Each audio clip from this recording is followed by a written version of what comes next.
Vous pensez que votre enfant de 3 ans a simplement besoin de plus de fatigue pour s'endormir? Arrêtez tout.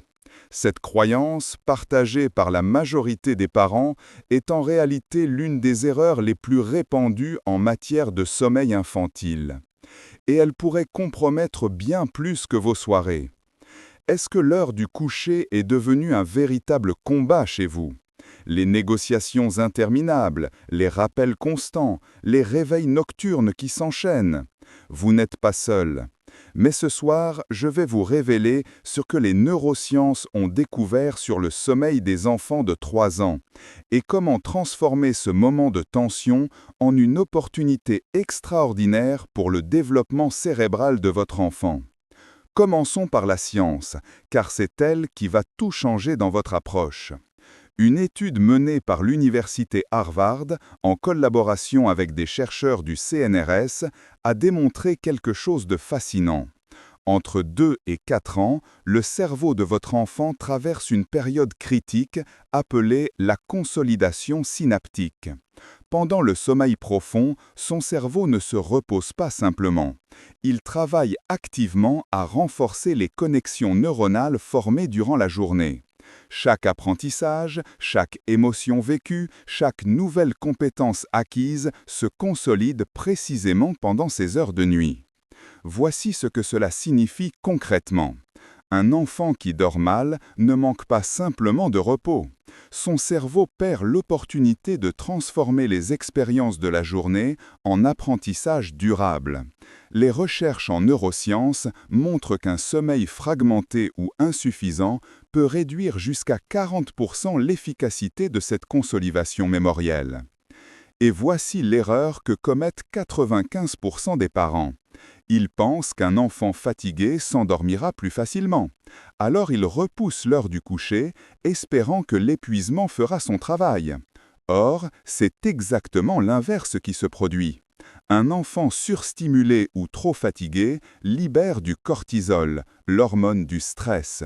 Et le cortisol est l'ennemi direct de la mélatonine, l'hormone du sommeil. Résultat, plus votre enfant est fatigué, plus il lui sera difficile de s'endormir et plus son sommeil sera agité.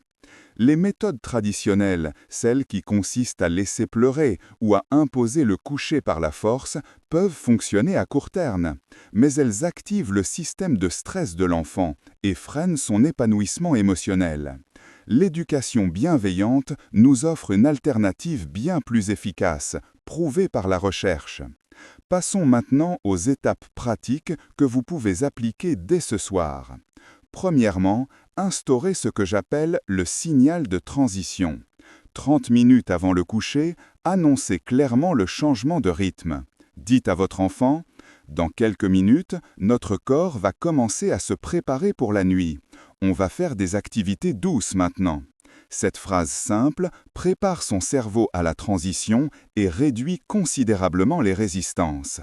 Deuxièmement, créez un rituel sensoriel apaisant. Le cerveau de votre enfant a besoin de signaux cohérents pour déclencher la production de mélatonine. Baissez les lumières, réduisez les bruits et proposez une activité calme comme le dessin ou la lecture. Évitez absolument les écrans dans l'heure précédant le coucher.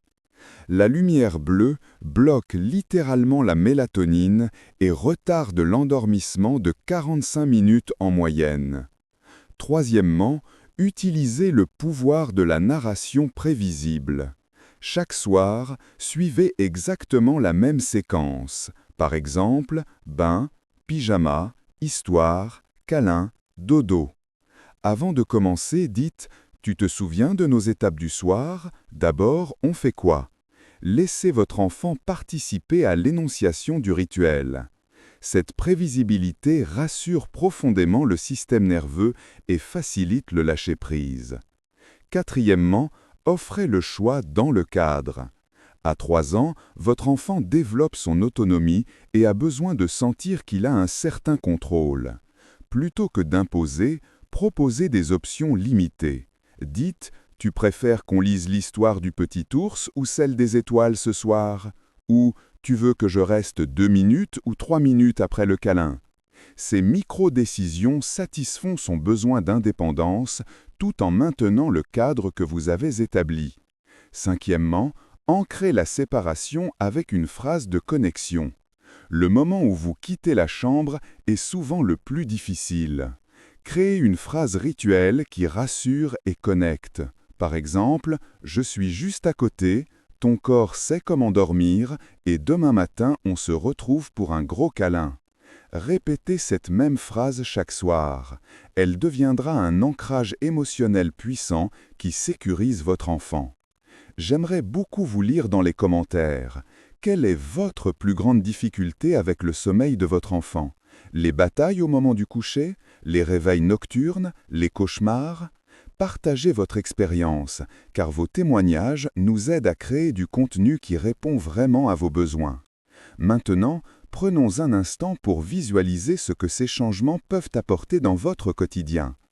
Imaginez des soirées où le coucher n'est plus une source d'anxiété, mais un moment de connexion privilégié avec votre enfant.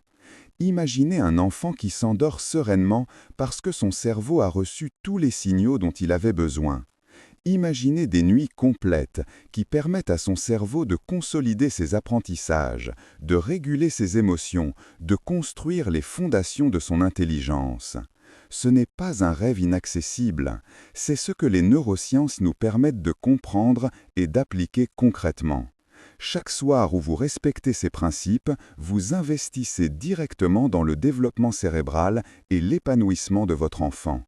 Si cette vidéo vous a apporté de nouvelles perspectives, je vous invite à vous abonner à cette chaîne. Ensemble, nous explorons chaque semaine les découvertes les plus récentes en neurosciences pour vous aider à développer le plein potentiel de votre enfant, avec bienveillance et efficacité. Prenez soin d'eux et de vous. À très bientôt.